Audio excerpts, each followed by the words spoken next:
This Art, your source for conversations on arts and culture. I'm your host, Rob Lee. And today I am thrilled to welcome my next guest. And welcome to The Truth in This Art, your source for conversations on arts and culture.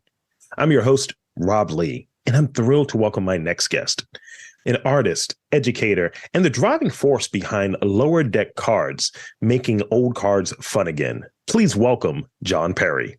Welcome to the podcast. Thanks, man. Thanks for coming on. Thanks. Excited. So, and I think we have a mutual connection, obviously. Shout out to Patrick. Yeah, Patrick. Yep. And, as a person that enjoys sort of things being repurposed and sort of making something old new again and putting your own sort of spin on it, this is definitely going to be a treat. And I've been looking forward to this for quite some time. Sweet. So, thinking back, right, one of the themes, I think, in starting off this podcast is, time, the origin stories, if you will. Sure. I feel like a lot of unanswered emails are my origin story for when I become like a podcast villain, Right. Nice. So after I read your non-traditional bio, thank you, by the way, skateboarding, BMX, graffiti, punk, hip hop, all of these interests that kind of, were you growing up. What was your first love creatively and how did you get into that? Creatively, it would be graffiti because that was 7th grade, 8th grade, I think. And until then, you're just like this knucklehead kid that like plays, football with your friends and all that stuff. And it was the summer between 7th and 8th grade, a kid moved onto my street. And he was from Miami. So, back then, new kid lives on your street. You go knock on the door and go, hey, you want to come play football or something? So he came out. And then after the game, he invited me over. And he's the one that introduced me to like graffiti. He's like, you ever heard of graffiti? I'm like the writing on the wall stuff? He's like, yeah, and then he showed me he had like this sketchbook where he had done all these pieces. And I was like, whoa. And then there was this book in the bookstore, Subway Art. So all the graffiti writers, this is the Bible. And that was a big turning point. Cause I remember when I opened that book, it was like, holy shit, what is this? And it I can still remember how the book sounded, how it smelled. And I used to go to that bookstore every day and just flip through it until I finally just bought it one day. And that was the first thing where I would turn the TV off to draw graffiti. I would, say I can't play because I'm inside drawing graffiti. So it was the first thing that really sucked hold of me where I was like, yeah, this is I got to do this. So yeah. So am I correct in saying New York, right? What's that? We're in New York, but we're in upstate New York. The whole rest of New York, other than New York City, the whole big fat state. Yeah. I'm near I'm in Rochester. So that's we're an hour outside of Buffalo. Got it. So, and thank you for sharing, because it's always interesting to kind of tap into some of those early creative experiences and maybe seeing how they come back to us in maybe a different way. Mm-hmm. I've remarked upon this before, I'm a person with stage fright, right? But, and I override it, I'll put it that way. But when I was younger, just being pushed on stage to talk, and being the MC for different things. So I'm like, what? Can I tap back into being younger again so I can kind of tap into that ignorance, if you will? Yes, exactly. No fear. So you're an art teacher. So yes. let's talk about that a little bit. Reading that, background. So art teacher, been doing that for quite some time. And you've been published in the Art of Modern Rock and been an art director for the Record Archive. So let's talk about your journey, in this sort of creative space as a creative professional. Graffiti led me to take some art classes in high school and then learn this whole other half of art. And I loved it. So I was a late bloomer in that respect. So then I started taking every art class I could in high school. Then I was like, well, I guess I'll go to school for art. I had no idea what I was going to do. I'm just going to go for art. So we have SUNY schools up here, which are state universities. Mm-hmm. So I went to one in Brockport, and I'd never painted before. So I just was like a drawer. That's all I did. So when I got into that school, my second year, I got in the painting program, and we had a new painting teacher, Leopoldo Fuentes, and this guy was phenomenal, phenomenal artist. And he was actually teaching at the Chicago Art Institute, but his wife had family in Brockport, and he was kind of making his way towards New York City. So like they did this 3-year stint in Brockport. So I basically got like Chicago Art Institute training for like Brockport tuition, which is like steal, absolute steal. But this guy was like, he was like no other. You'd be painting and you just take the brush out of your hand and be like, no, like this. And it was funny because people would get pissed about that in my class. And I didn't care. I wanted to learn. Like, yeah, show me. So there was like this revolt one day where all these students got together and they're like, he came at the beginning of class and like, you know, we've got a problem, you know, you're painting on our work and that's not fair. And, you know, we've never seen your stuff. And he just goes, oh, you want to see my stuff? And he goes in his office and he pulls out this slide carousel and he just starts flipping through the pictures. And like 3 pictures in, like it's just dead silent because it's just, his shit's just killer. And like everyone just shut up. And it was like it was the most like passive aggressive way to just give the finger to everyone. Like walk if you want, but I'm here to teach. So I did that. I graduated Bachelor of Fine Arts, which basically qualifies you to deliver pizzas.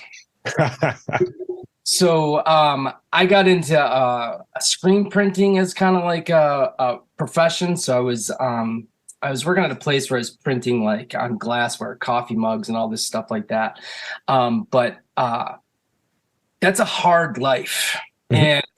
And 5 years into that, I realized that I was going to die at 40 if I kept doing this, because it was basically living on Mountain Dew and really bad food and working 60 hours a week and just being miserable. So I went back to school for teaching and then landed a gig at a middle school up here. And I've been doing that for 20 years. Wow. Yeah, and thank you. Thank you for sharing that. Because hearing like what that trajectory looks like is, part of what I do when I'm going through this, I try to prepare and by, going over the guest bio and all the interviews and things that they've done, but also, checking into like, what is the thinking and what sorts of conversations are artists and creatives having? And definitely I've heard that sort of BFA conversation and some of it, like, this is what you can do with this. And it's interesting that combined with the sort of looking down upon people who are self-taught, it's very weird. It's very interesting.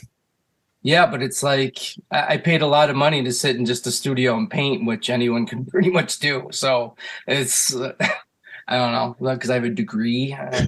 That was one of the things, like when folks ask me about this, like I've been, podcasting, it's 14 years this month.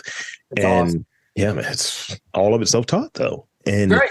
When folks are asking like, so did you go to school for this? It's like, no, I did the safe move and I got a business degree, and it helps now in terms of taxes and writing for grants and proposals and putting together an email.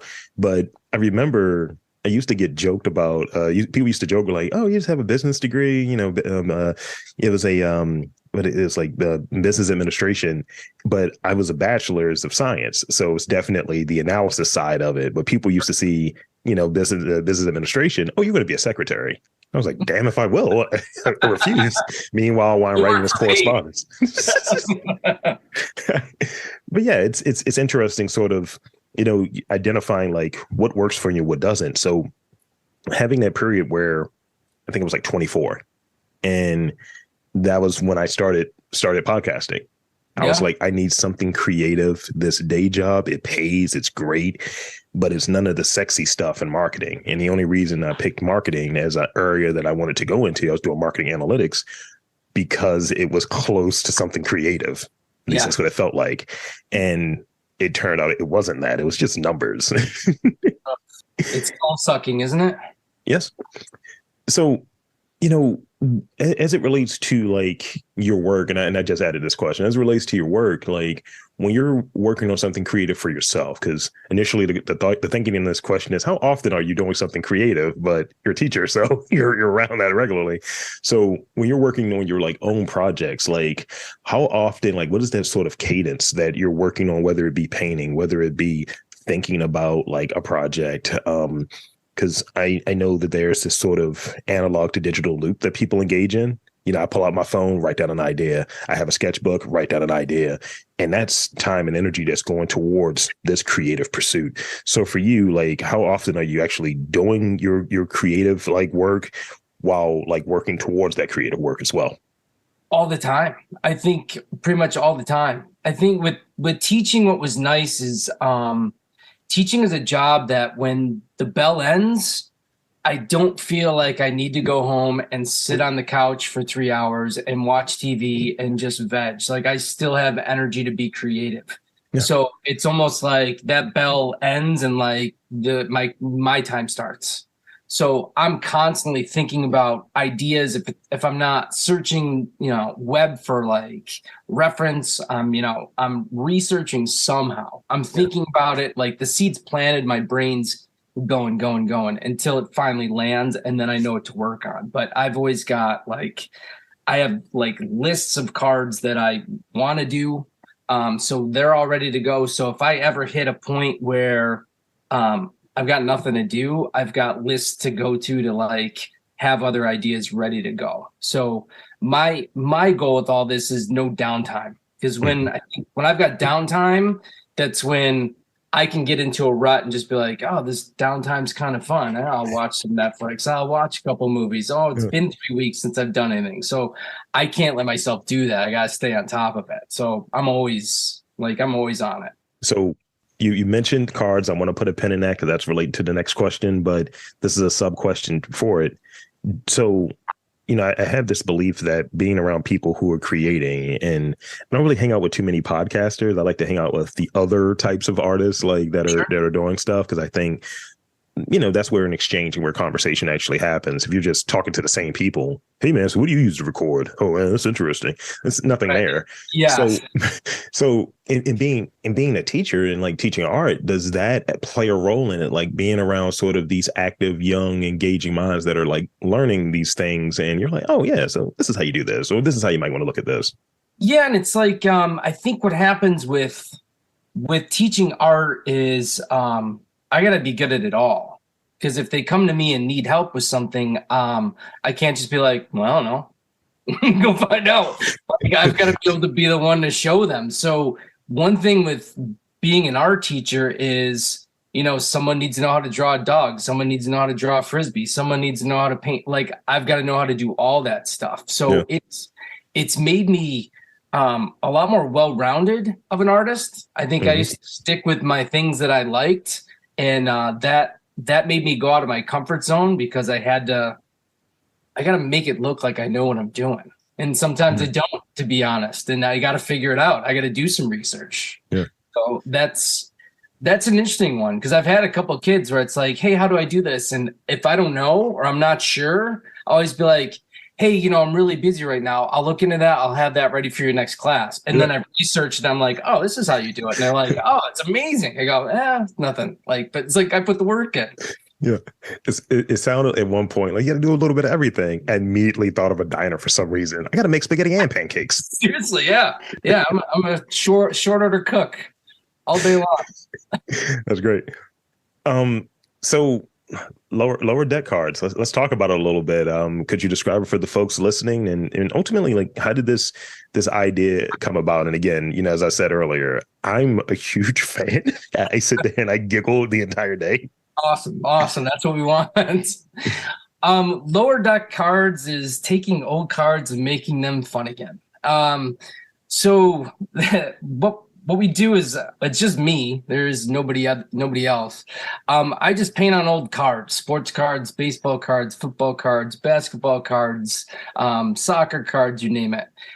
So this came about from our friend Patrick. So Patrick from Be More Flea, he's a thrifter, an antiquer. I don't recommend ever going antiquing with him because you are locked in for the whole day. And I don't know. I antique by walking through and looking for something cool, and I'm done. And he's still at the first booth, and I've looked at the whole place. So I really don't go antiquing with him, but he had an idea, like, what if we painted on these? He had all these old photographs. Like, what if we had like send a couple to artists and we all kind of painted on them, and then we kind of made this thing. Yeah. And I was like, yeah, but old photographs, like, is the paint gonna stick to them? Is it gonna damage them? Like, that's gonna be kind of difficult, and you're gonna end up running out of old photographs. So then I don't know how it happened, but he was like, baseball cards. I was like, yeah, let's do it. So he kind of was the brainchild behind it, and he picked a bunch of artists, like picked their brains, like, would you be interested in this? I'll send you some cards. So it initially started, I think there's like 5 of us, and we all got our cards. And the first idea was just like zombies, something nice and simple. We'll keep it, all nice and even. If you want to do something different, go nuts. So we all kind of returned our cards. And when I did this, I was like, it was kind of fun because it was something creative to do when I didn't know what I wanted to kind of do. So I'd sit down to draw and I wouldn't know what I want to draw. With the cards, it's like I always have something to kind of create. So I did a bunch of these zombies, sent them back, and I just kept doing them. So I went to like a thrift store and bought a whole bunch of old cards, and I started doing these, and then everyone started seeing a couple of these cards I was doing, and it's like everyone comes out of the woodwork. Like, oh, I've got a whole bunch of old football cards. You want them? I got a whole bunch of old baseball cards. So like I have thousands of cards now because they're worthless now. And I'm not painting on like a Hank Aaron rookie card. Right.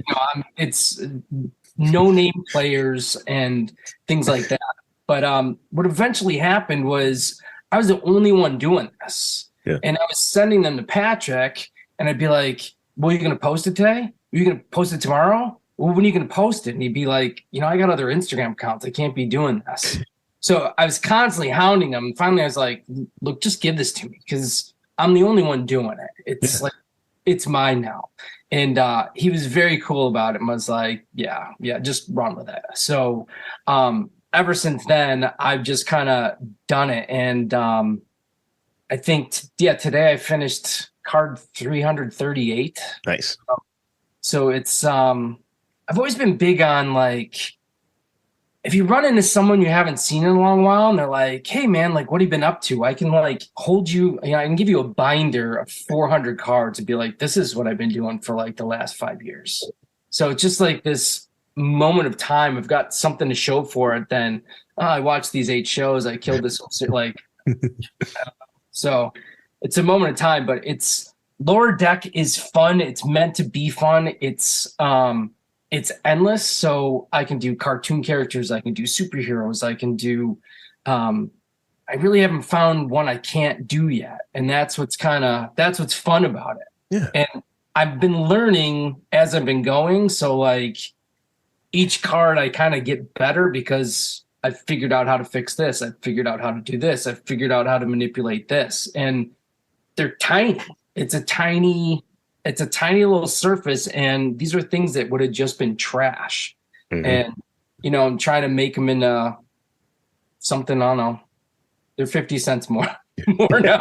So how do you go about it? Like, and where do the ideas come from? Like, if I see a card and I see Panthro on it, I'm like, how did Panthro get on the card? How a lot of space goes here? How do you do it? And where do the ideas come from? Is it just like right here, like, yo, this dude that's a Pittsburgh Pirate would look really good at Space Coast? You know what it is I'll think about a character or I'll think about something I want to make. And I literally have like these huge wooden boxes of cards. So I get an idea and I get some references and I start flipping through cards to see, if a character's turned to the left, I need to find a character or a player that's kind of that way. Got it. I like the older cards. The older cards, they were more, especially the football cards. It's like, it's just the guy's head.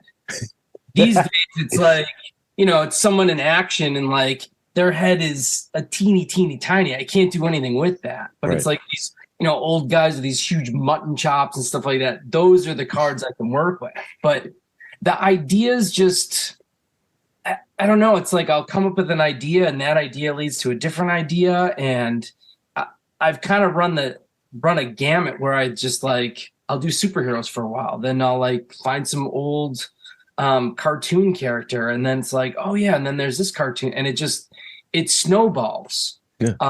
I've done different themes. Like I was stuck for a while. So then I was like, well, I'll do whatever the card is. So if it's the Tigers, I'll put a tiger head on the guy. If it's the Cardinals, I'll put a cardinal head on the just, and some of them came out nice and some of them are just like silly, but that's the idea, is it's fun. Yeah. And the Panther card was actually a buddy of mine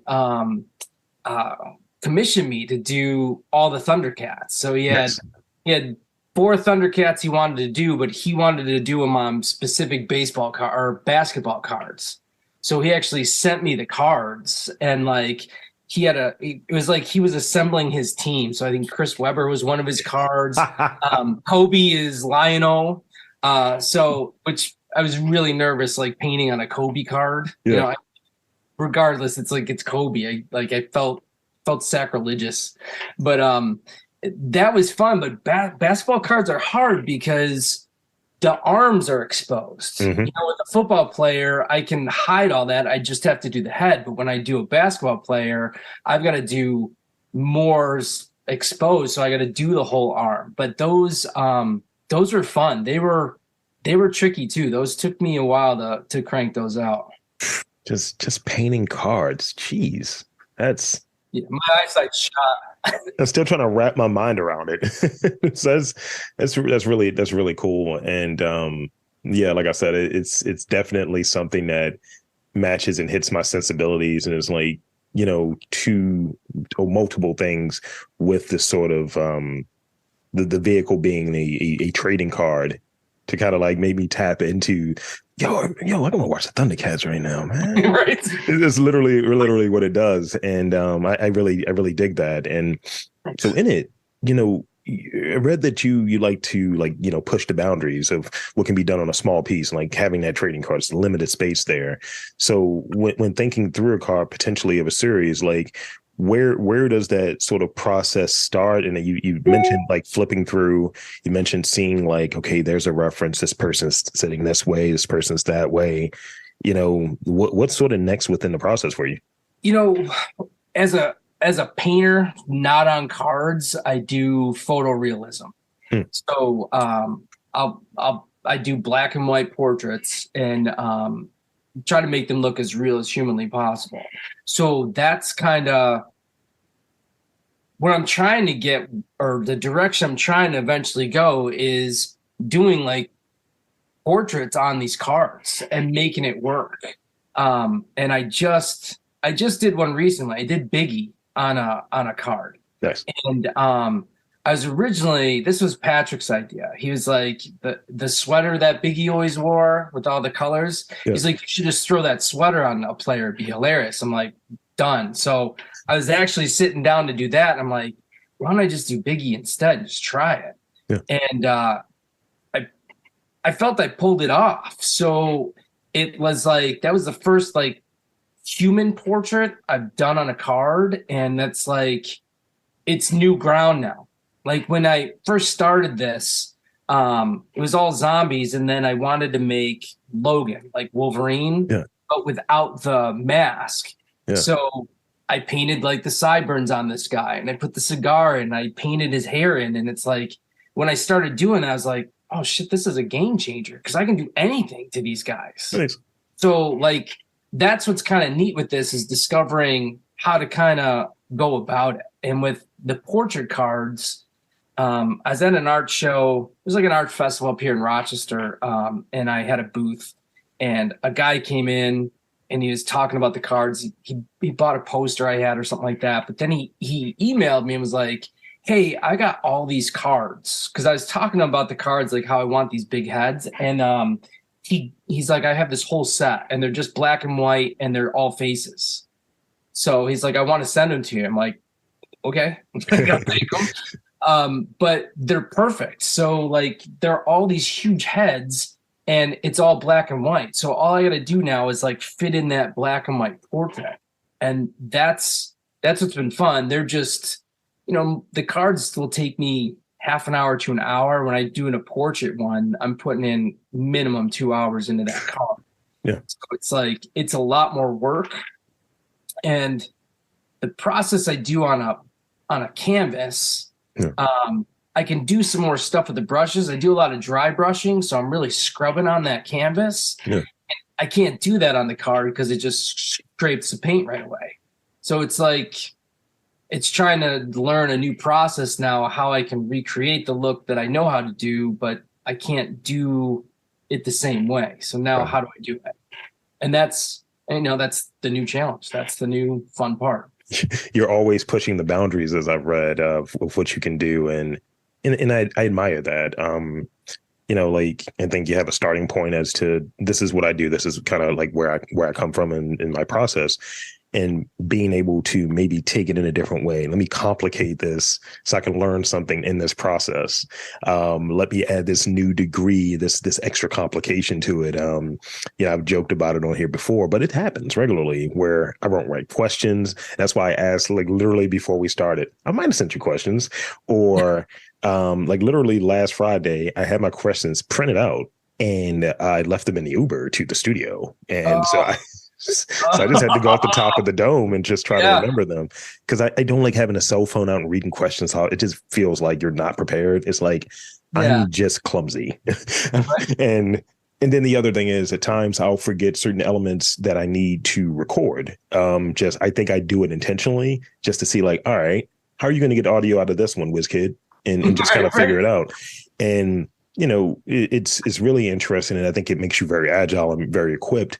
So I would imagine, being able to have the patience to work on something so small. That's right there. I'm just like, but working on something so small and just trying to like figure it out where you're going to start, and potentially like having like a medium that's like, I don't really work on this medium in this way for these factors, and still being able to put out this really, really interesting and cool work. It's something. Yeah, it's fun. It's been interesting. It's been I feel like it's like untapped territory. So I didn't have to like follow somebody else that had done it. And when this thing started, I was unaware there's like baseball card vandals. Have you seen these guys? No. So like they'll use a lot of Sharpie and like they'll change the words to the card. It looks like it's a bunch of guys that are just like smoking bongs, and then they're like, let's mess with some cards, and they're funny. I mean, they are really, really funny. Yeah, it's not very artistic, but it's the only other thing I've kind of seen out there. And there's the Topps cards now, so their Topps are having like these artists kind of come in and manipulate these cards. And I've seen that. Yeah, things. It's like, no one's calling my phone. Let's go, Topps. Let's go. I'm the originator here. Realistically, like I can see, your stuff popping up in like Super 7. What's that? What's Super 7? It's a toy company, and okay. I recently bought this. It's this Biggie in action figure, and it has like the Brooklyn Nets jersey on, and it has like the 72, all of that. I was like, I could easily see one of these like Lowerdeck Cards popping up in here with it, because I go back to, like, I played with a lot of action figures growing up, like especially like getting like the old Ninja Turtle joints, and you would have essentially like the back of it was a trading card with all of the information on there. Yes. And it's just funny when you get on like the Amazons or wherever, and they sell those same things back to you, but at like 3 times the price. My God, yeah. My mom hadn't thrown away that stuff, I'd be a millionaire. So creatively, like, are you a person that enjoys to work on multiple things at like once? Do you prefer to kind of like stick with one thing and have that sort of completion, that checklist, and move to the next thing? Like what does that look like for you? Yeah, I can't leave anything unfinished. So I have to do one and see it all the way through, and then I can start the next one. So like in college when we learned oil paint, Mhm. Like oil paint takes forever to dry, and I'd be looking at this like mistake for like a week that I couldn't fix because it wasn't, and it would drive me absolutely like bonkers. So that's yeah, I guess it's my a mental issue my for my own self there. But yeah, I've got to kind of do it and get it done. Mhm. So I do everything separately. I mean, I do like illustration work for people and things like that, but it's like I set aside time, I do the drawing, I ink that, I get it all done, I bring it into Photoshop, I color it, I send it, and then I work on a card or I work on painting. Yeah. But it's always I got to see something through to the end, at least take it to where I can, and then I can move on because I can get really, really focused. Mhm.